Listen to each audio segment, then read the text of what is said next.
Want to welcome you to another video drasha. This week's Torah portion is Vayeshev, which we'll get to in a minute, but first I wanted to talk a little bit about Hanukkah, since we have already lit the first Hanukkah candle. It seems to me that we were just celebrating Rosh Hashanah, and now it's Hanukkah. I guarantee you that before you know it, we'll be cleaning for Passover. But since we've lit the first Hanukkah candle, and it's a wonderful holiday, I thought we would talk a little bit about Hanukkah. And I think we can gain some insight into Hanukkah by comparing it to another holiday, and that is Purim.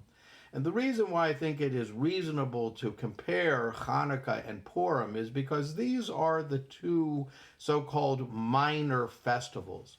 Now, they're minor festivals because one can do work on them. There's no restrictions of work. The major festivals, Passover, Shavuot, Sukkot, of course, the Torah says explicitly, you shall do no work. But Purim and Hanukkah, although they are holidays, nonetheless, you can drive, can turn on the electricity, you can cook. So these are so-called minor festivals, both of them. Also, they are both based on historical events, so that Purim, as we know, is based on events described in the book of Esther that took place in Persia, where there was a plot to annihilate the entire Jewish community there, and then the community was saved through certain miraculous events. So also Hanukkah. Hanukkah is based on historical events that occurred because after the conquest of the Near East by Alexander the Great, Greek culture was pervasive in that part of the world. And there was an attempt to force the Jews to assimilate, to adopt Greek culture.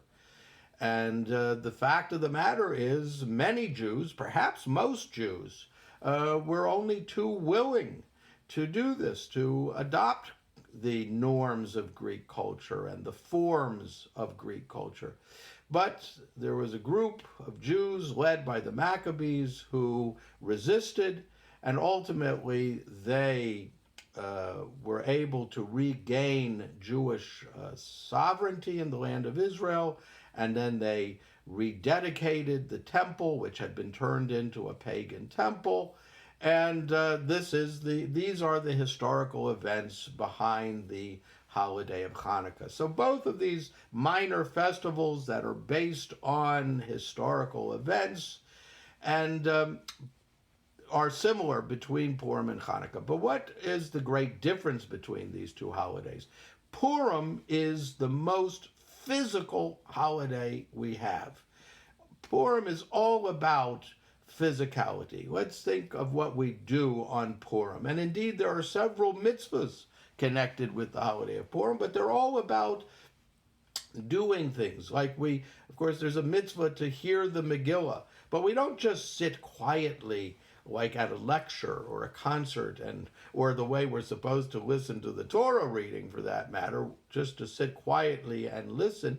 On Purim, we engage, we stomp our feet, we boo, while we hear the story of the Megillah. Also, there's a mitzvah to have a festive meal, a seudah, on Purim. There's also a strong tradition of imbibing on Purim. And then there's also the mitzvahs of giving presents to our friends, giving presents to the poor. So Purim is all about physicality, about doing things, eating, drinking, giving presents.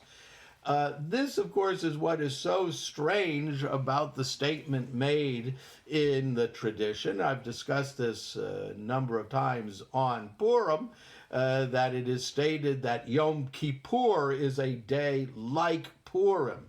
That's what is so striking about that statement. How could you compare Yom Kippur to Purim?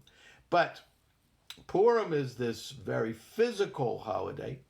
Hanukkah, on the other hand, first of all, there's only one mitzvah. There's only one mitzvah on Hanukkah. What is that mitzvah? To light a candle. Let's also state that although we're familiar with the disagreement between Beit Shammai and Beit Hillel, Beit Shammai held that you should light 8 candles on the first night, and then 7 candles the next night, and 6 the next, and so on. Beit Hillel says no, you light 1 candle the first night, 2 the second, and increase to 8. And of course, we follow Beit Hillel, and the idea is that one should increase in holiness. One, of course, should be constantly growing and striving, therefore representing that we light more candles each night. But we should note that from a halachic point of view, the mitzvah is to light 1 candle. If you light 1 candle every night of Hanukkah, you have done it. You've fulfilled the mitzvah. The point is that lighting a candle, lighting a flame, is ultimately not a great physical activity. There's not much to do here. But light, a flame, a fire, is really a symbol of spirituality. I would say perhaps it is the best symbol that we have for that aspect of life, that aspect of the universe, which is non-material, which is spiritual. After all, where did Moses first encounter God?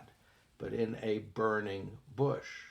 And as we know, many religions have rituals that involve lighting candles, because ultimately a flame is a very unique and unusual phenomenon.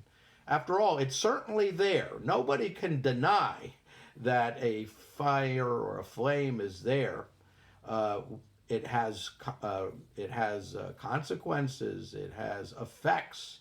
It produces heat. It produces light. It can be very destructive, as we know. It can also be very productive. Can use fire for lots of things. So there's no question that the flame is there and that it has tremendous power and potential. But on the other hand, what is it? You can't touch it. There's no substance to it. You can even sometimes see through a flame. So what is it? And that's why I think that a flame, a candle, a fire is such a powerful, such a strong symbol for spirituality, because clearly we cannot deny its existence, and we cannot deny the power and certainly the potential power that it has. And yet it is so hard to really say, well, what exactly is it? And does it have any substance to it? Is it something material or non-material? And so that's why I think lighting a candle is really a great symbol for spirituality. And that's the point. On Purim, we have a very physical observance of the holiday because ultimately it was the physical existence of the Jewish people that was at risk. In the case of Hanukkah, the Greeks didn't want to kill the Jewish people. They didn't want to destroy the Jewish people. They wanted to destroy Judaism. They wanted the Jews not to die, but to become or to adopt Greek culture. And so on Hanukkah, the observance of the holiday is not a physical observance, but it's a spiritual observance. It's something that says we're preserving the spirit of Judaism. You know, what is the song? Light one candle, right? That the idea of keeping the flame alive.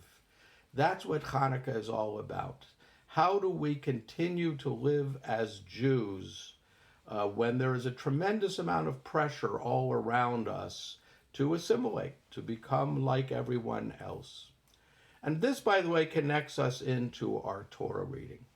The Torah portion for this Shabbos is Vayeshev. And with Vayeshev, we begin the story of Joseph. And it is of great importance to note that about the last 25% of the book of Genesis, the last 4 Torah portions are the story of Joseph. I've pointed it out before, but it always strikes me as such a amazing thing that, the entire creation of the universe is described in one chapter in Genesis, but the story of Joseph takes us 4 weeks to read through. Why so much emphasis on Joseph? And to me, the answer is because Joseph really is a symbol for us.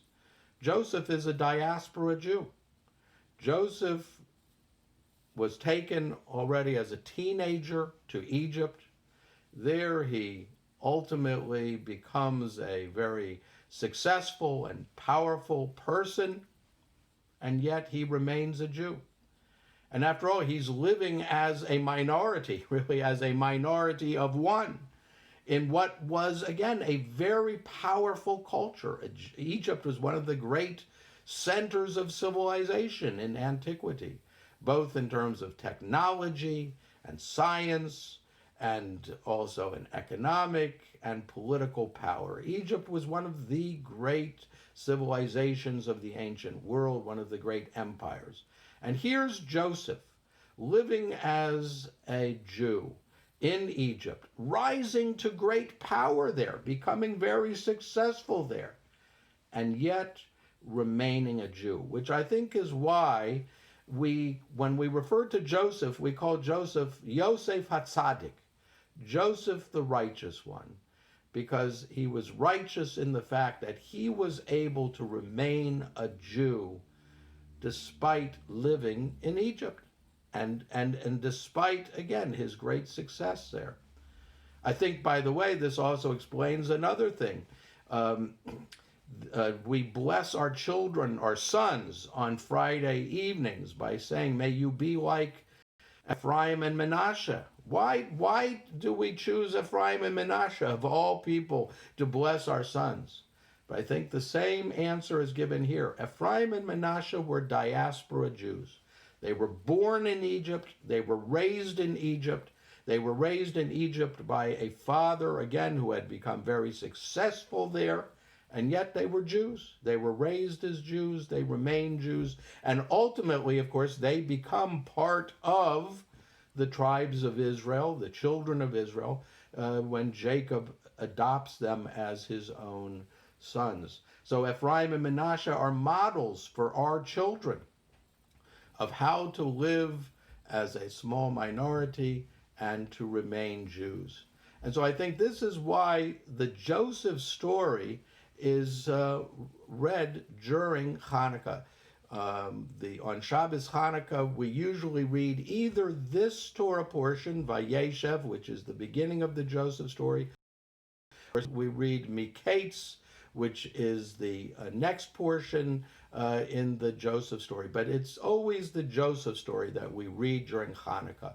And that's because I think that the theme of the Joseph story, how do you live as a Jew in a society that is dominated by another culture and a culture that has great power, how do you survive as a Jew there? That is the story of Joseph, and it's also the story of Hanukkah.